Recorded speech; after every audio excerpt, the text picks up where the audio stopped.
ហាមលក់ផលិតផលអនឡាញបើអ្នកមិនដឹងរឿងនេះបាទសួស្តីពុកម៉ែបងប្អូនទាំងអស់អូខេខ្ញុំបាទលីឈៀកហើយថ្ងៃនេះផងដែរគឺខ្ញុំមានចំណេះដឹងមួយចង់ចែករំលែកទៅកាន់បងប្អូនទាំងអស់គ្នាបាទអញ្ចឹងវិធានបទខ្ញុំថ្ងៃនេះគឺខ្ញុំនិយាយអំពីហាមលក់ផលិតផលអនឡាញបើអ្នកមិនដឹងរឿងនេះបាទនេះគឺជាចំណុចមួយដែលខ្ញុំលើកឡើងដោយខ្ញុំយល់ឃើញថានៅក្នុងប្រទេសកម្ពុជាយើងផងដែរគឺមានការរីកចម្រើនមែនទែនតាក់ទងលើវិស័យអនឡាញបាទហើយឃើញថាបងប្អូនមួយចំនួនគឺមានការជោគជ័យច្រើនហើយក៏ឃើញថាបងប្អូនមួយចំនួនទៀតក៏មានការបរាជ័យច្រើនផងដែរជាហេតុធ្វើឲ្យខ្ញុំបង្កើតនៅវីដេអូមួយនេះដូចជាផ្ដល់ជាចំណេះដឹងមួយនេះទៅកាន់ពុកម៉ែបងប្អូនទាំងអស់គ្នាអូខេអញ្ចឹងមុននឹងយើងចង់លក់ផលិតផលតាមអនឡាញគឺយើងត្រូវមើលទៅលើចំណុចអីខ្លះបាទអញ្ចឹងអ្វីដែលខ្ញុំលើកឡើងនេះគឺខ្ញុំឲ្យបងប្អូនទាំងគ្នាត្រូវមើលលើ4ចំណុចនេះតែម្ដងបាទចំណុចទី1បងប្អូនទាំងគ្នាត្រូវមើលទៅលើក្រុមហ៊ុនបាទតើក្រុមហ៊ុននឹងមានប្រព័ន្ធក្នុងការគ្រប់គ្រងច្បាស់លាស់អត់បាទក្រុមហ៊ុននឹងបាទមានទីតាំងច្បាស់លាស់អត់ក្រុមហ៊ុននឹងមាន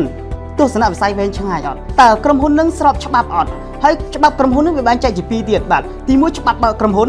ទី2តើក្រុមហ៊ុននឹងមានច្បាប់ទម្លាប់ក្នុងការដឹកនាំអ្នកធ្វើការអត់កន្លែងនេះគឺជាចំណុចសំខាន់ដែរបើសិនជាក្រុមហ៊ុនអត់មានច្បាប់ទម្លាប់មានវិន័យទេគឺពិបាកធ្វើការជាមួយគ្នាហើយបាទអញ្ចឹងយើងចូលដល់ចំណុចទី2បាទចំណុចទី2គឺបងប្អូនមើលទៅលើអីគេបាទយើងមើលទៅលើផលិតផលតើផលិតផលនឹងមានគុណភាពពិតអត់បាទផលិតផលនឹងមានការទទួលស្គាល់ពីក្រសួងសុខាភិបាលអត់បាទផលិតផលមានការវិខ្ចប់ច្បាស់លាស់អត់វិខ្ចប់ស្តង់ដារអត់បាទចំណុចបន្ទាប់ទៀតគឺបងប្អូនអ្នកគ្នាត្រូវមើលថាតើផលិតផលនឹងគឺមានតម្លៃស័ក្តិសមនឹងគុណភាពពិតប្រាកដអត់បាទហើយផលិតផលនឹងគឺមានតម្លៃក្នុងការបែងចែកពីខាងក្រុមហ៊ុនច្បាស់លាស់អត់ឬក៏យើងចេះតែលក់រត់រាយលក់រាយប៉ាយបាទតើក្រុមហ៊ុនមានការកំណត់តម្លៃច្បាស់លាស់អត់កន្លែងហ្នឹងបាទហើយចំណុចមួយទៀតគឺយើងត្រូវមើលទៅលើអីគេបាទយើងត្រូវមើលការធានាតើក្រុមហ៊ុននឹងមានការធានាច្បាស់លាស់អត់បាទមានការធានាទិញផលិតផលចូលវិញបាទមានកងត្រាធានាទិញផលិតផលចូលវិញករណីណាតំណាងគាត់ចង់ឈប់លក់ឬក៏យើងចង់ឈប់លក់តែម្ដងហើយមួយទៀតតើផលិតផលនឹងក្រុមហ៊ុនមានការធានាសងលុយអតិថិជនវិញអត់នៅពេលដែលអតិថិជនគាត់ប្រើមិនត្រូវបាទកន្លែងនេះគឺជាសំខាន់ដែលបងប្អូនអ្នកគ្នាត្រូវដឹងបាទអញ្ចឹងយើងចូលដល់ចំណុចទី3បាទចំណុចទី3នោះគឺយើងមើលទៅលើអ្វីបាទយើងមើលទៅលើថ្នាក់ដឹកនាំបាទថ្នាក់ដឹកនាំនោះគឺមានសមត្ថភាពក្នុងការដឹកនាំឲ្យយើង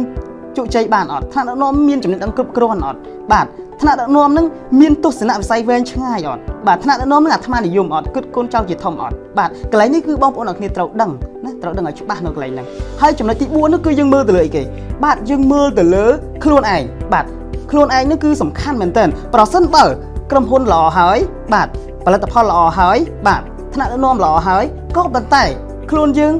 អត់អាចទៅរួចខ្លួនយើងអត់ប្រឹងប្រែងក៏វាមិនអាចជោគជ័យផងដែរអញ្ចឹងខ្លួនយើងត្រូវ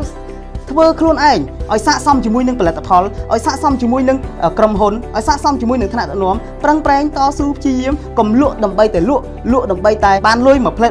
បាទលក់ដើម្បីតែគេនិយាយបានមកខ្យល់អានេះហៅថាបងប្អូនអ្នកគ្នាចិត្តភ្លើងចំបើងបាទអញ្ចឹងបើសិនបងប្អូនអ្នកគ្នាចង់លក់ផលិតផលហើយតែបងប្អូនអ្នកគ្នាចង់តែមួយឆាវនេះគឺបងប្អូនអ្នកគ្នាក៏មិនអាចជោគជ័យជាមួយនឹង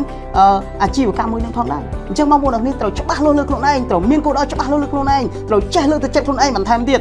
ដើម្បីជាចំណុចមួយដែលធ្វើឲ្យយើងឆ្ពោះទៅរកភាពជោគជ័យបាទអញ្ចឹងខ្ញុំមាន4ចំណុចហ្នឹងចង់ឲ្យបងប្អូនអ្នកគ្នាពិចារណាហើយជាចុងក្រោយខ្ញុំសូមផ្ដាំផ្ញើទៅកាន់បងប្អូនអ្នកគ្នាបើសិនជាបងប្អូនអ្នកគ្នាពេញចិត្តនៅវីដេអូមួយនេះបាទសូមឲ្យបងប្អូនអ្នកគ្នាចុច Subscribe ហើយនិងសញ្ញាកណ្ដឹងបាទដើម្បីទទួលបានវីដេអូថ្មីៗជាបន្តទៀត